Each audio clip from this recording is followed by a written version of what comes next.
Welcome into episode 6 of BLT Bets. Yes. No B today, though. Just L&T. Just lettuce and tomato. No bag milk today on the show, but we are here to talk a little betting, and we will definitely be hitting on Stanley Cup playoffs. That's definitely high up on the list. Mm-hmm. I got some baseball takes that I got to get out of the way, but first, we'll go through all the series. That's probably a good plan here. But I want to start with last night in Edmonton. Oilers, Flames, wild one. The over is hitting, with some consistency in this series. When you consider last night, it hit. It didn't hit in game 3, but games 1 and 2, it both hit pretty easily as well. But I had one of the best betting feelings ever. And it's when you cash on a free bet. I had a $10 free ticket. Mm-hmm. And my belief is when a sportsbook is kind enough to give you that free ticket, you need to try and make it hurt as much as you possibly can. You got to go high. Yeah. With mine, I went with McDavid 2 or more goals, which was plus 800. Right. So there that's you go. Pretty good one. And you went with Ryan Nugent-Hopkins to score first at 16-1. That's crazy. I put it in our community chat. I was fired up in the press box as Nugent-Hopkins found the back of the net 20 some odd seconds in. I posted about it, like I said, in our Twitter community. If you haven't joined that yet, you should. We have a good time in there talking betting. But yeah, Nugent-Hopkins scores first, and I turned that $10 free bet into $160. It's got to be a great feeling. It's the best feeling ever. Like, if that was my own $10 and I did it, I would have been like fired up. Nice. It's like, nice, I nailed it. Let's go. But the fact that it was free money makes it feel that much better. I have a friend. His name is Justin. Shout out Justin. And he hits his free bets like consistently. It's kind of crazy. And he hits them on like big ones too. Let me see if I can pull up a couple. But he had, when Kane scored his hat trick against LA, he had a free bet on that one and he hit it. On Kane to score a hattie. It's Kane to score a hattie. So probably like 29-1, right? Yeah, it was really high. He had a free bet on an exact score in like some random game. I can't remember what it was. And then also this one wasn't a free bet, but I'm going to shout it out anyway. He put $1 on Nazem Kadri to score a hat trick, and he won $226. It was $220. It was $226. Let me find the exact one, but that's what he did. And I was like, holy smokes. So he put that on before the game started, and then, won 200 and whatever it was. Let's see if I can pull up quickly here. But it was, there it is. So he put $1.50 on. Okay. And he won $226.50 at plus 15,000 to score 3 or more. That's insane. There it is. Look at that. Yeah. It's a real ticket. God damn. That is you got to be adventurous sometimes. Yeah, sometimes you do just need to get a little bit weird. I could understand maybe some people who are like, no, if you get like the free bet, play it safe. Just get that free money into your account. But that's not my mindset. That was my motto when I cashed out on St. Louis. Look at me now, still losing that bet, but I wasn't scared anymore. Yeah. We'll get into that as well because St. Louis, Colorado play tonight. Edmonton, Calgary. When Edmonton went down 1-0 in this series, there were conversations about, if anyone could make this series short, it's going to be Calgary. Mm-hmm. They look great. They scored 9 goals. And it was kind of like, oh, well, Edmonton gave up, or Markstrom gave up 6, but there's no way he's that bad in a second straight game. And I was like, oh, there's no way he's that bad in a third straight game. And then a 4th straight game. Like, it is wild. Like the Stanley Cup playoffs every year, it's wildly unpredictable. Yeah. Yet we sit here and we make our bets and we do all this stuff. And we're like, nah, I got a good read on this. You never have a good read. And this Edmonton Calgary series, specifically after what happened in game 1, is a great example of that. Yeah. I think especially after game 1, too, with the 6 goals the Oilers scored, it almost felt like it was one of those games where the score was just so out of reach at a time for Edmonton that Calgary just shut off. And I think that was kind of what everyone thought after the game as well. And it's we'll turn up now. You're up however much to nothing. Yeah. And you kind of go like, yeah. Yeah. But now, what are we going into game 5? The Oilers are up 3-1, and Jacob Markstrom, to be fair, he probably played well yesterday. Would you say his game yesterday was better than game 4 or game 3, or game 3 was better? I might actually think game 3 was slightly better for him. He had a game pulled. He had a better save percentage and he did get yanked, but like the goals he gave up, in game 4, the Nuge one behind the net. I get there's a little bit of bad luck involved there, but you can't make that play 20 seconds in the game. Got to be safer than that. The Kane one deflected off a stick, so maybe you're not that mad at that one. The Hyman one was just a chance in front. The Nuge one was a rebound where the D-man should have had him. I don't really fault him. I fault him on the first one for sure. Maybe the Kane one, but not really. So yeah, the other three weren't really his fault. And then he was excellent. He kept them in that game down the stretch. Save on Draisaitl right before Rasmus Anderson scored, which we won't. Well, we'll talk about it maybe. But whatever. That was a huge save. Yeah. The Flames on the live money line right before that Anderson goal were plus 770. No way. On God, that's what I saw in the book. Really? I looked at. Plus 770. I know, because I looked at it and I was like, damn it, if I wasn't an Oilers fan, I would be hammering that. And then I look down and I see the Anderson goal go in. They had all the momentum. I mean, you're down 3-0. You make it a 1-goal game. Automatically, the other team is always back on their heels. Like, that's a spot where I'd love to know the numbers of like, if you were to live bet, because I know that's a strategy in the NBA all the time, right? Yeah, if the favorite goes down and there's a run, there's always going to be a run in an NBA, or most time there's a run in an NBA game where each team will be like, 12-0 run. If you can time your live bets like that, I wonder if there's something like that in hockey. I wonder if the sports books have ever watched an Oilers game, because how many times have we seen this team blow 3-0 leads and also come back from leads? Yeah, true. Yeah. But like that Anaheim game will haunt me for the rest of my life. Oh yeah. And just every time the Oilers, the Winnipeg game too. The Winnipeg game. I'd like to push that one out of my mind, that whole series, to be honest. But the Anaheim one, like that, every time something like this happens, I just think back to that moment of Corey Perry-Southley in overtime after they had won everything and the Kessler pad hold. But maybe we shouldn't go too deep into that. Okay, so when the Oilers got the power play with 11 minutes to go, Calgary was plus 710 on the money line. Edmonton was minus 1,111. And then Anderson scored. He was plus 770 to score. And then the Oilers eventually sealed it up. Nuge, you would have found him at around 20-1 to have a 2-goal game.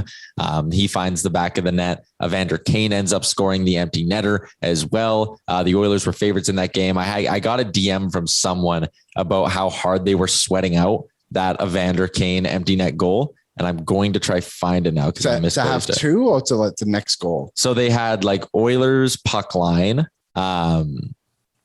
Oilers puck. Oh, his bench on Twitter. DM me. So he had a same game parlay at plus 375. That was the Oilers being the last team to score, the Oilers to win the first, and the Oilers to score over 4.5 goals. Wow. So he nailed that. Yeah. And then he had another same game parlay with, and I love, this is just so random, Evander Kane to score, parlayed with there being an even number of goals in the game. Like, what even goes into that? You know what? I've never bet on even or odd goals. I would imagine it's like a fun rush late in the game when the goalie comes out. I did it once by accident. I thought. What did you think you were doing? So it wasn't even or odd goals, but it was. I misclicked. I thought I was clicking on the Oilers to score 4 or more goals.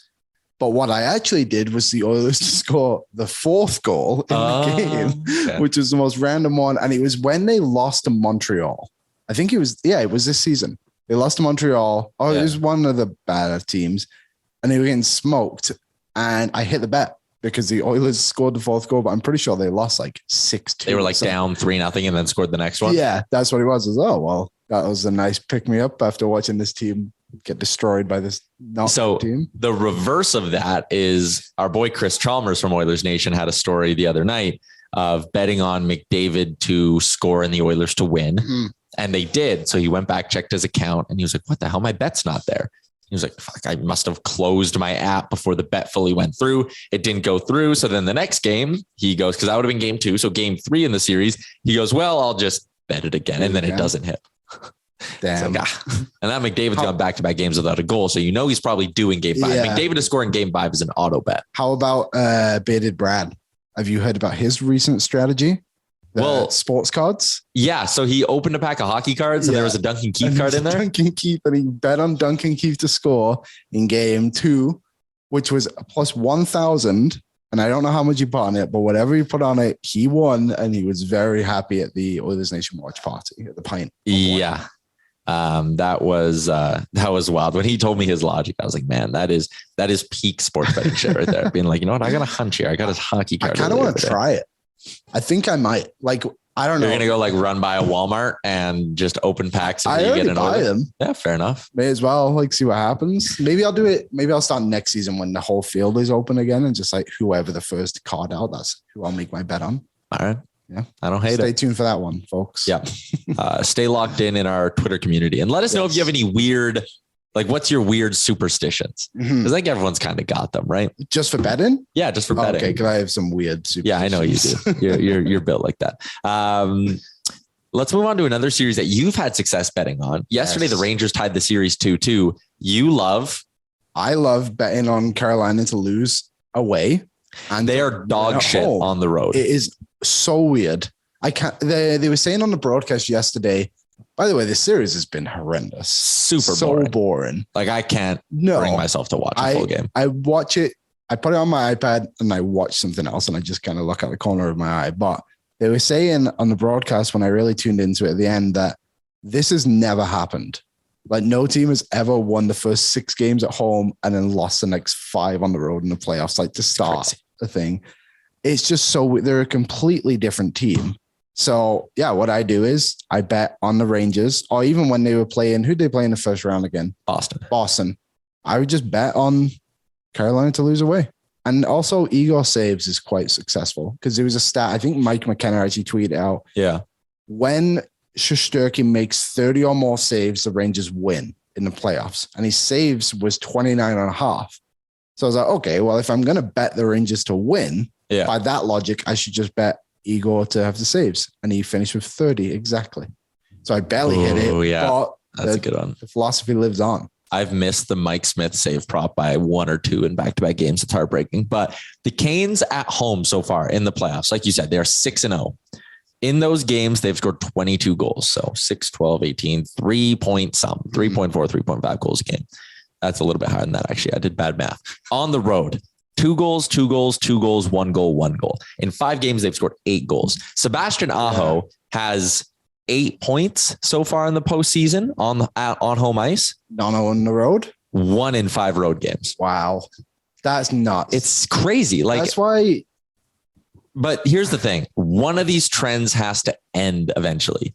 Either the Rangers find a way to steal one at home, steal one in Carolina, or the Canes finally put the road demons behind them. I think the more likely outcome is the Rangers stealing one in Carolina. Igor's playing out of his mind. Ranta is slipping. Well. When you go to this series, what were the 2 wins for Carolina on home ice? A 2-1 road win, a 2-1 overtime win on home ice. Which New York should have put away. Yeah. Because they missed that empty net by Capo. They should have. Yeah. And the next game was a 1-0 victory. There was an empty netter, so it's 2-0. Aho scored with 2 seconds left in the game, which would be one of his home goals in the playoffs. So basically 2 1-goal games that the Rangers very well could have put away. The wins for the Rangers, 3-1 in game 3. There was an empty netter there. So, okay, another one. But they were good, like much, much better in game 4. They got the offense going. I like their offensive pieces actually more than I like Carolina's. And I just think it's been, I know they've all been kind of tight and low scoring, but Igor's rolling. And I think the Rangers offense is starting to get going. I'm looking at them as plus 125 dogs in game 5 on the road. Would you bet on them to win the series then? What is it right now? I don't even know. That just came onto my head. They are plus, I wouldn't then, because they're plus 120 to win the series, right? So if you were to, let's assume they stay at plus 120. I'm just double checking those odds over with our friends at PointsBet Canada. Shout out to PointsBet Canada. Yeah, sorry, plus 130 to win the series.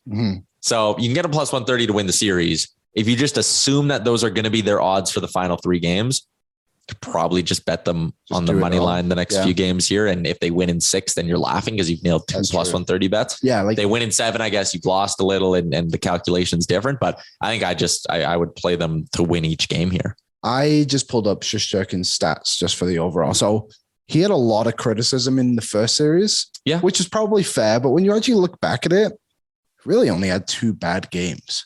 Like game 3 had 733 save percentage. Not good. Allowed 4 goals on 15 shots. Game 4, he had an 800 save percentage, allowed 6 goals on 30 shots. But then after that, 906, 912, 929, 930, 952, 977, 968. Like this is basically the Eagle we've been watching all season long. And like you said, like Rantanen, he's played well for what I guess his expectations have been. Yeah, he's a backup goalie. He's a 1B, I should say. Yeah. And like if Carolina can't get anything going on the road, which keeps happening, how are they going to overcome this series? Like I would agree with you. I think the Rangers are like leading this one. Like they'll probably take a game in Carolina because so it's a best of 3 now, 2 in Carolina. Yeah, like would you be shocked if the Rangers won the next 2 games, or do you think it's going 7? I think my pick to start the series was Rangers in 6, so I'm going to stand by it. Game 5, you can parlay Rangers to win and under 6.5 goals plus 225 in a same game parlay. That's pretty good. Yeah, like the under's been hitting a lot too. Every single game. Yeah, like they've shifted it now. The over under is it like, and I was on the over earlier in this series because I was like hitting 6-7 for the Canes, hitting 7-7 for the Rangers in round 1. The offenses will keep going. They haven't, but it's now dropped. It was like 6.5 earlier, then it went to 6, then to 5.5. Now it's at 5. Do you think I did this a little bit with Tampa in the first round, which we'll get to in a minute. I might jump on puck lines more often now because of the empty net factor. Yeah. Like I don't even have a stat in front of me that proves what it could be, but I just feel like there's a lot more games that are being won by 2 or more. Well, let's go through it. Empty net. So yesterday on Tuesday, Rangers 4-1, Oilers 5-3. Oilers got the empty netter. Night before that, Tampa got the empty netter 2-0. The Avs got an empty netter 1-3 still. So now you're looking 3 of the last 4 games have had an empty net goal. Yeah. Lightning covered, Rangers covered on Sunday. Back on Saturday, Avs covered. Friday, Canes empty netter. Oilers win 5-3 as well. And was that an empty netter? No, it wasn't. Still 2 more covers. You go back to Thursday, it was a 1-goal win for the Lightning. So there's which they won in like the last 6 seconds. But still a tick the other way. But the Blues covered. Wednesday, Canes did not cover, Flames did. So yeah, and then the game 1s in this series, Lightning covered, Avs won that one in OT. So you're right. If you're going to bet on a team to win right now, and you could always just do the split, right? So let's say like I do let's go tonight. Let's take the Avs. The value, actually, no, they're probably a bad example of this strategy just because the value is not really there. So we will go Rangers.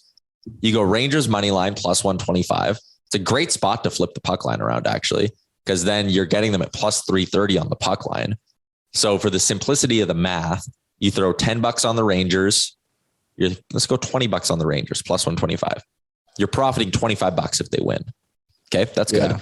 Then just go throw a little half that unit. So throw a unit on the Rangers to win, half a unit on the Rangers to cover the puck line. All of a sudden, if they're covering that, you're flipping $30 based on just the math I'm doing in my head into 58. Mm-hmm.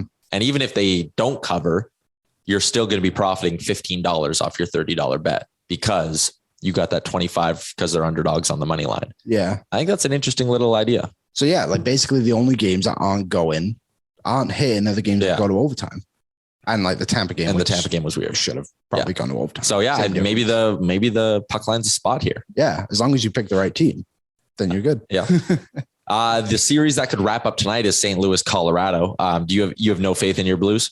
They're 17-1 to come back and win this series, Liam. I am out on the Blues, but I was very optimistic after game 2. But then Binnington got hurt. Husso has not looked good. No, he hasn't. And like in the start of game, what game are they on now? Game 5. So start of game 4, I think he made like 15 saves or something like that in the first, maybe a little bit more. Like, so okay, it's a bit promising. And then they just don't have it. And it's crazy because they've done such a good job stopping McCarr and McKinnon. Like that Ryan O'Reilly line has been unreal. But they just aren't getting anything else. And last game, they were too concentrated on Kadri. Like, sure, get your punches in early. Do what you want to do.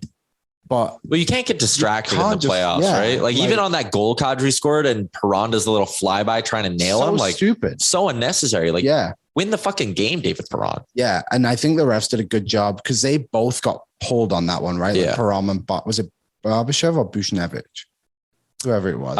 It was Bushnevich. Yeah. But yeah, like you're literally costing your team games because you want to go and hit a guy that hit your goalie because somebody else on your team hit him into the goalie.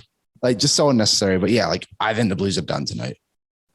I might even do an alternate puck line and go by 3 for the Avs. Here, and I don't hate that in an elimination game because the goalie gets yanked in extra time, right? Like teams are aggressive at the end of their season.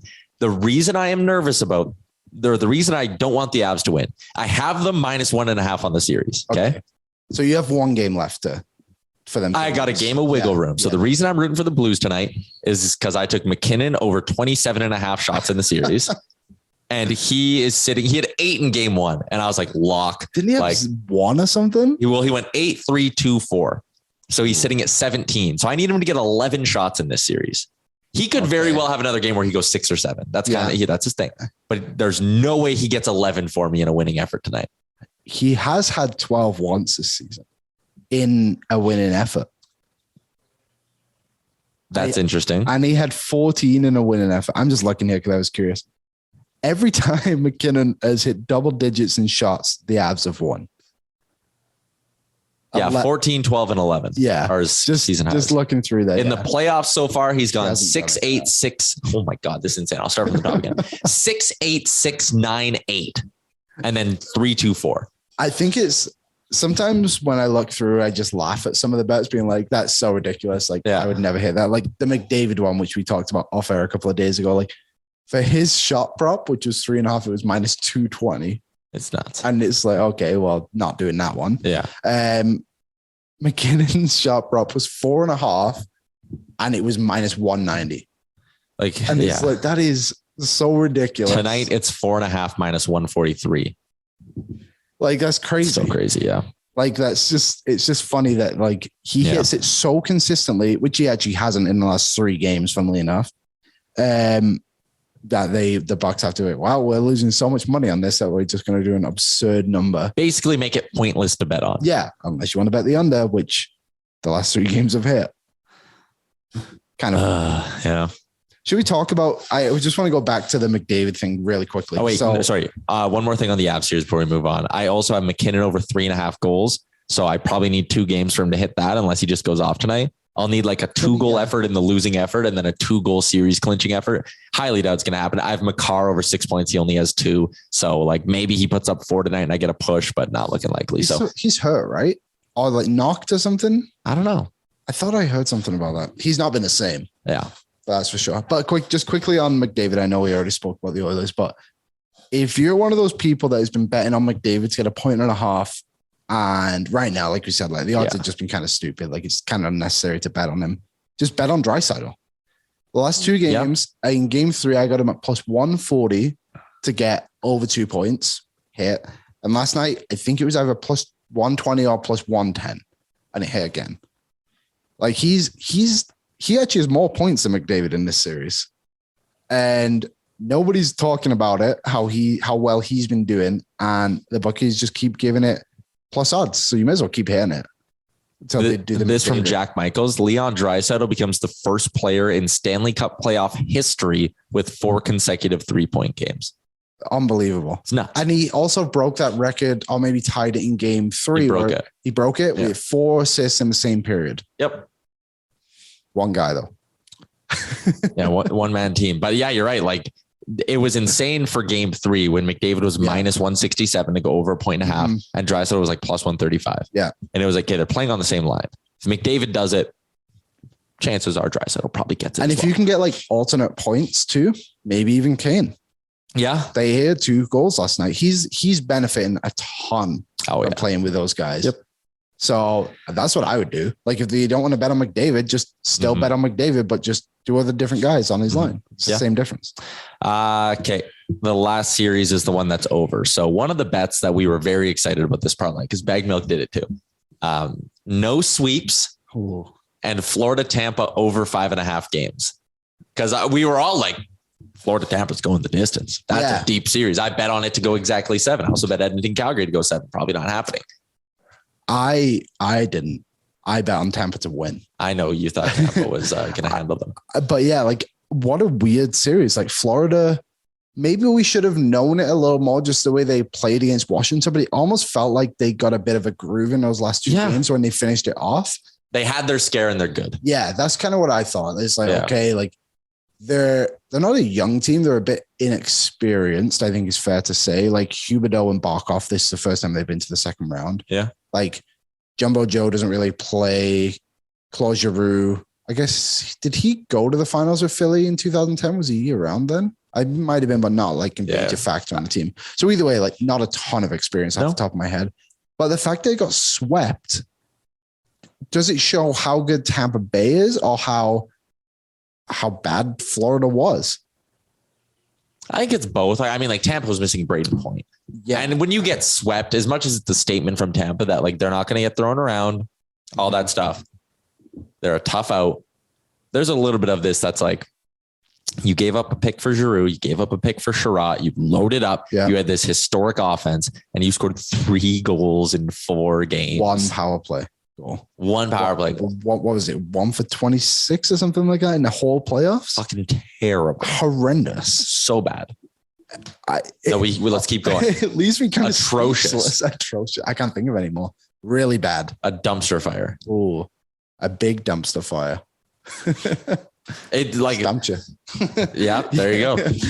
I just don't get it. And like I watched in game 3, which was the game they probably should have won or deserved to win. Their power play was buzzing. Pucks squeaking through the crease and like all this shit going on. They just couldn't find the back of the net. But that's just like, as much as it's like, yeah, Tampa's a wagon. And I mean, like Zach's talked about how he got him at 11-1 to win the cup to start the playoffs. I should have hit that too. I know. Because you look back on it now and it's one of those things that, like I picked Florida to win this series in 7 because I was like, oh, like Tampa's going to run out of gas eventually. Yeah. And then they don't. And you're like, oh, wow, I'm a dipshit. Like, how did I not see that coming? So my bracket on the PointsBet challenge bracket that we did, my final was Minnesota, which didn't work. Yeah, that didn't happen. And Tampa to win. Okay. I thought Tampa was going to win, and I bound them to win both series so far. And I'm kicking myself a little bit because I should have bet them to win the cup just because I made that prediction to them. Mm-hmm. There's still pretty good odds to win. Like they're plus 225, I think is the last time. Yeah, plus 225 of the Avs as a favorite than Carolina, Edmonton, Rangers, Flames, Blues. Would you hit that at this point, or do you want more value? I think they're, if you think someone's going to win right now, just looking at these, you could probably do good enough just betting on them to win the next series. Maybe you get greedy, bet on them to win it 6 or something, and then bet on them to win the cup final. Right? If they play Carolina, do you think they'll be the underdogs? Tampa? Yeah. No, they'll be favorites. You think so? I bet you they'll be like minus 160 to win the series. I bet you they'll be big favorites. Big favorites? Yeah. Like minus 160, minus 170. Okay. I actually think they'll give Carolina the edge. No. Tampa just ruled Florida, and Florida's probably better than Carolina. No, I would agree. But I just think that home ice might play a factor in it. So then maybe it's like minus 130, minus 140. I can't see a scenario where you're getting Tampa opening that series at plus odds. I don't know. I think the first 2 was kind of surprising they got plus odds. Like the Toronto one, I think, Toronto one made sense because public money and all that. Yeah. The Florida one maybe didn't make sense in hindsight. Yeah. But again, Florida was such a good team in the regular season that you were like, yeah. And the reason I think it too is because sometimes I just don't think everyone's looking at what's actually happening. Like I said, like Florida was surprising that they were the favorite. I can't remember what I got Tampa at, maybe like plus 160 or something like that to win the series. Mm-hmm. Florida struggled against Washington, and I wouldn't say Tampa struggled against Toronto. I just think Toronto's good, and they matched up well against them. Yeah, but it could have gone either way, which is why it leads me to believe that I think Tampa could again be an underdog going into the conference final. Mm. As I say that, they are the second highest favorites to win the Stanley Cup, so maybe that doesn't make any sense at all. But you never know. Can I share with you, while we're talking Stanley Cup odds, a scenario I'm currently staring down? Yes. February 11th, the Edmonton Oilers fire Dave Tippett. Or February 10th. February 11th, they win. They win on the 14th, 15th, and 17th as well. So they have 4-0 when Jay Woodcroft took over. I went and looked, and I saw them at 40-1 to win the Stanley Cup. And I said, that narrative makes sense, right? The team who fires a coach and goes on a run. Yeah. I believe, just looking at when I would have placed this bet and the time of day it was, probably had a few beers in me. And I said, screw it. The last $20 I have in my account after my night of betting, I was like, threw $20 on the Oilers to win the cup. Pays out $820. What's the cash out you would need to take that in? Probably 400 upwards. Really? I think so. I think as you get this far, like if they get to the conference final. So that's the thing too. Like how far do you think they'll go? Like, I don't know if Colorado. So, and Frank brought up this point on the Daily Faceoff show today, not to get too far ahead of ourselves. But he said, Colorado hasn't played a team with a good goalie yet. Mm-hmm. Binnington got hurt. Saros was hurt. If Edmonton has a good goalie in Mike Smith, which Jesus, they just might. And Edmonton has played well against Colorado. Like, maybe we shouldn't get so ahead of ourselves, but also Edmonton's doing this right now to a very good goalie in Jacob Markstrom. Yeah. He's a Vezina final. Yeah, right? Yeah. So there's not a big reason to believe that Edmonton can't go on to the Stanley Cup final. However, if Edmonton makes the conference final and I had at like a plus 400, I wouldn't be kicking myself if you cashed it. I cashed it and they won because you bet $20 and won 400. Yeah. So if you bet 20 on them now, you'd get 120. So we're talking about a $700 difference between the value of when I got it and what it's at now. Well, so I think, you're right. I'd probably want $400 to $500. I wonder when it would get to that point where it's like, you said it's 175 to cash out right now. They're not giving me a cash out option right now, actually. Okay. I think they would have to go up in the Western Conference finals to get a cash out like that, though. Probably maybe a game or two.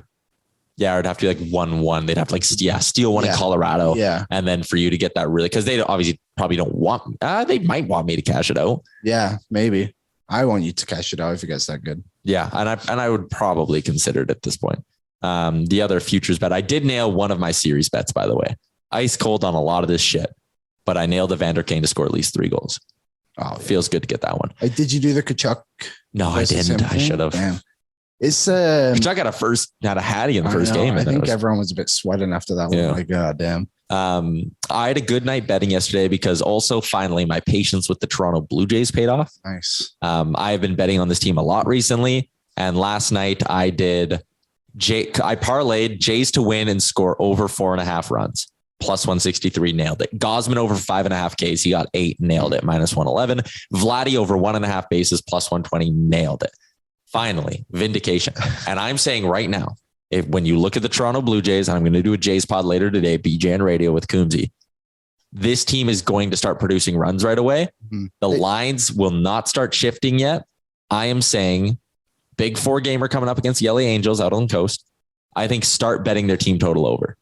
I think it'll start to hit. Their bats will get going. What does it usually come in at? Like 4.5? 4.5. Yeah. Okay. 4.5, 4, somewhere in that range. You don't even have to parlay it with them to win. Fuck it. Just start betting their team total over. I'm telling you. Because they've been relatively cold, right? Yep. Yeah. Very cold. Struggling to score offensively. Before scoring 8 against the Cardinals, it was 3-2, 3-2, 1-3, 6-0. How's the Alex Manoah strikeout spin? Because that's one. Alec.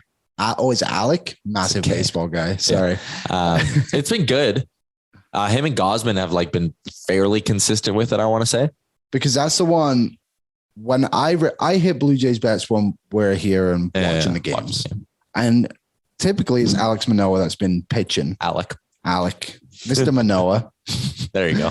And those are the ones I hit. And it looks like he was hitting quite consistently. And in the last few, it's kind of dropped off a bit. Yeah. But maybe that's good. Maybe it'll drop down his strikeout. Yeah. The Angels are good though. It is a tough series coming up for the Jays here, but I just think their bats will start to wake up to go Angels, White Sox, Twins are the next 3 series. So tough, but I think their bats are good enough to start hitting this consistent over. All right. Tonight, Avs and Blues. What are you feeling, good sir? Or do you have a play for the NBA? Because Celtics. Yeah, you're a Celtics fan. What are you feeling? I'm a Celtics fan. It's been a weird series. I know. Because the team has gone up big and then the game just kind of gone away. Stick the over? 204? Yeah. Yeah, I think that might not be a bad bet. I do think the Celtics could take it tonight, though. Yeah. 2-2 series.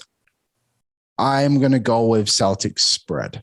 I haven't caught a ton of this series, but the moments I have caught, I would go with that. The Celtics had a pretty good win the other night, 102-82. And then when they won in Miami on game 2, 127-102. Yeah. So the over has been hitting pretty well.